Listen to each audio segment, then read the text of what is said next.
Good day everyone. Today I will be discussing my personal theory which is entitled Innate Competency Theory. So this theory basically challenges two major beliefs in our society today.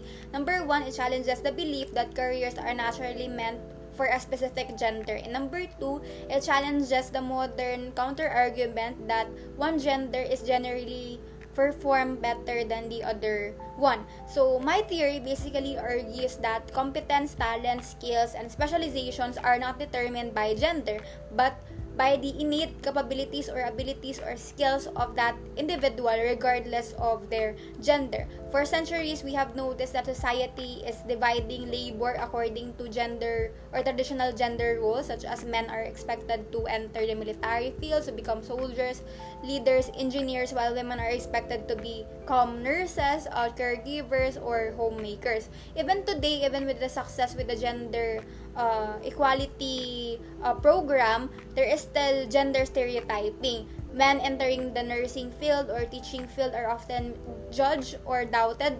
Also, women entering the military field or political field or engineering field are often judged or doubted also. So society still associates masculinity and femininity with their respective traits. But with my theory, the innate competency theory, it argues that these assumptions are just socially constructed and not biologically destined.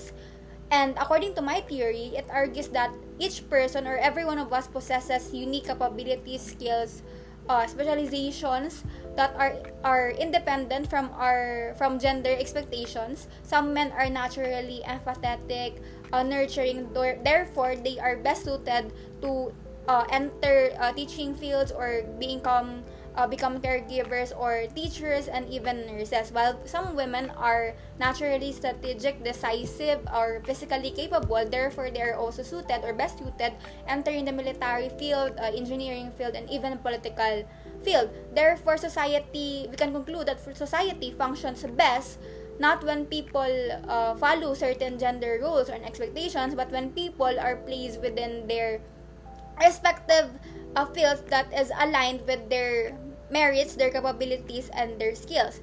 My theory also challenges systems that evaluate capacity based on traditional gender stereotypes or roles. For example, a physically capable woman should not be discouraged from entering the military field, while also a man should not be discouraged from entering the nursing field. And that would be all po. Thank you so much.